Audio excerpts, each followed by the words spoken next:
Salut mes petits pragmas. Alors, je sais pas si vous vous rappelez, il y a quelques années de ça, on nous a sorti des nouveaux vaccins, vous vous rappelez, pour... Alors on n'a pas le droit de les dire sur YouTube, donc on va utiliser le mot Voldemort. Pour le Voldemort, le virus qu'on n'a pas le droit de nommer. Et donc, sur ces vaccins, il y en a un qui vient de se faire retirer de la vente, officiellement parce que... il est moins efficace que ceux déjà disponibles sur le marché. Officiellement. Sauf que... Sauf qu'il y a une petite histoire d'effets secondaires en dessous. Mais non, non, non, il n'y avait pas de problème avec les vaccins. Et là, c'est un effet secondaire rare et dangereux. Donc, j'insiste sur le côté quand même rare. Faut quand même, les mots ont un sens, hein. Rare, mais dangereux.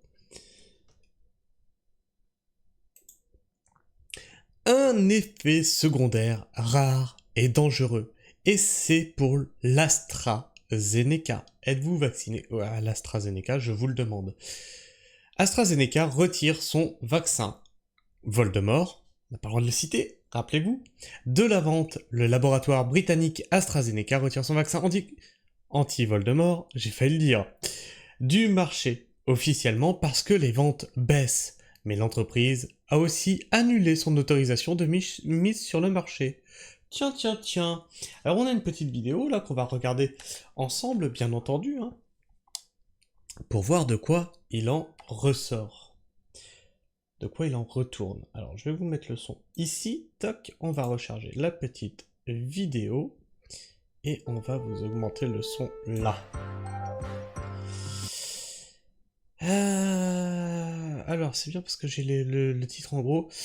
Le Britannique AstraZeneca annonce le 8 mai 2024 qu'il retire de la vente son vaccin contre le Voldemort, l'un des premiers mis sur le marché.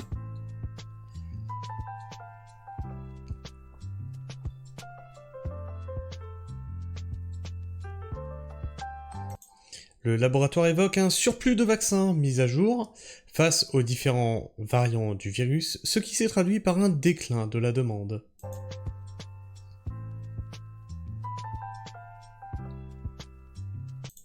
Mais du coup, attends, je vais couper le son parce que je sens que là, je vais me faire niquer parce que la musique n'est pas libre de droit.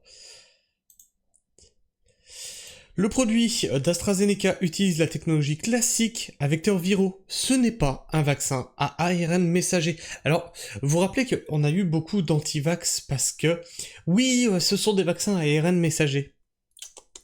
Vous voyez, là, on a un vaccin qui n'est pas à ARN messager. Et pourtant, dangereux.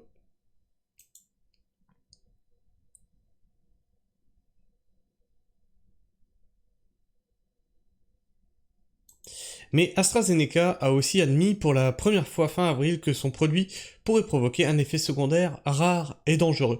Ouais, en fait, je crois que la vidéo reprend ce qu'il y a dans l'article, donc on va voir l'article tout simplement, ça sera plus simple. Le géant pharmaceutique britannique AstraZeneca a annoncé mercredi qu'il retirait de la vente son vaccin contre le Voldemort, Vaxzevria. Ouais, il a zévrillé un petit peu. L'un des premiers mis sur le marché pendant la pandémie, citant des raisons commerciales. Étant donné que de multiples vaccins contre le Voldemort ont été développés, il y a un surplus de vaccins mis à jour. Face aux différents variants du virus, ce qui s'est traduit par un déclin de la demande, a justifié le groupe dans un communiqué. Le produit d'AstraZeneca utilise la technologie classique à vecteurs viraux. Ce n'est pas un vaccin ARN messager. Donc c'est un vaccin tout à fait classique, hein, ce qu'on connaissait d'habitude. Sont-ils moins dangereux que les autres? Eh bien, visiblement non. Presque les ARN messagers sont moins dangereux. AstraZeneca retire son vaccin, donc ça c'est à lire. Toutefois, selon le journal The Telegraph, il ne s'agirait pas de la seule raison. AstraZeneca a admis pour la première fois fin avril, dans des documents judiciaires, que son produit pourrait provoquer un effet secondaire rare et dangereux. Le vaccin ne peut plus être utilisé dans l'Union européenne après que l'entreprise a volontairement retiré son autorisation de mise sur le marché. La demande de retrait du vaccin a été déposée le 5 mars et est entrée en vigueur mardi, le 7 mai, indique par ailleurs The Telegraph. Au moins 81 décès au Royaume-Uni. Alors, 81 décès, ce sont des décès, ce n'est pas non plus une hécatombe, hein. On est d'accord, hein. Des études récentes montrent que le vaccin AstraZeneca présente un effet secondaire très rare qui provoque des caillots sanguins et une faible numération des plaquettes sanguines. AstraZeneca a ainsi admis en février que le vaccin peut, dans très rares cas, provoquer un TTS, une thrombose avec syndrome de thrombocytopénie. Selon The Telegraph, le vaccin britannique est associé à au moins 81 décès au Royaume-Uni, ainsi qu'à des centaines de blessures graves. Le laboratoire est poursuivi en justice par plus de 50 victimes présumées, ou proches de victimes présumées décédées. Mais attendez, parce que là, je croyais que quand on allait se faire vacciner, on signait une attestation comme quoi personne n'était responsable. Ah, c'était peut-être qu'en France, ça, remarque. C'était peut-être qu'en France. Du coup, là, c'est au Royaume-Uni. Les baisers, comptez-vous. Au moins une victime a été recensée dans le Pas-de-Calais. Selon des estimations indépendantes, le vaccin d'AstraZeneca aurait permis de sauver plus de 6,5 millions de vies au cours de la seule première année d'utilisation. Plus de 3 milliards de doses ont été fournies dans le monde. Eh bien, on est ravis, on est content de savoir que ça a sauvé 6,5 millions de vies, source. Ah là là là là là là. Et parce que oui, ça c'est théorique, par contre les morts, eux, sont réels. Les morts du Voldemort aussi ont été réels. Je ne remets pas en doute l'existence du Voldemort, hein. Ça, qu'on soit bien clair entre vous et moi, je ne remets pas en doute l'existence du virus. J'ai toujours remis en doute l'efficacité du vaccin, surtout sur une population qui n'était pas à risque.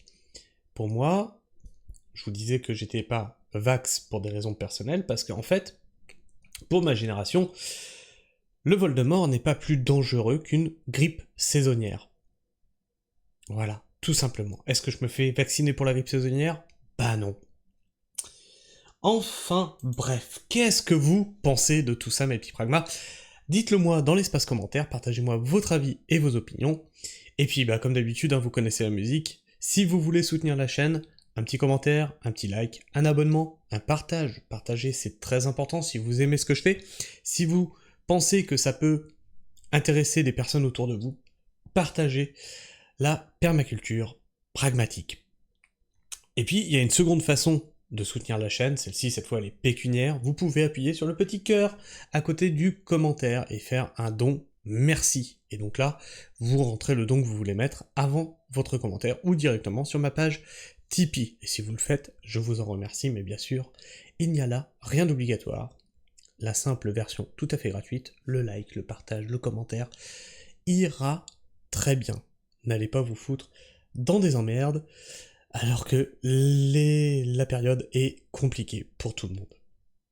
Enfin bref, moi je vous fais la bise, prenez soin du sol, et restez pragmatique. Ciao.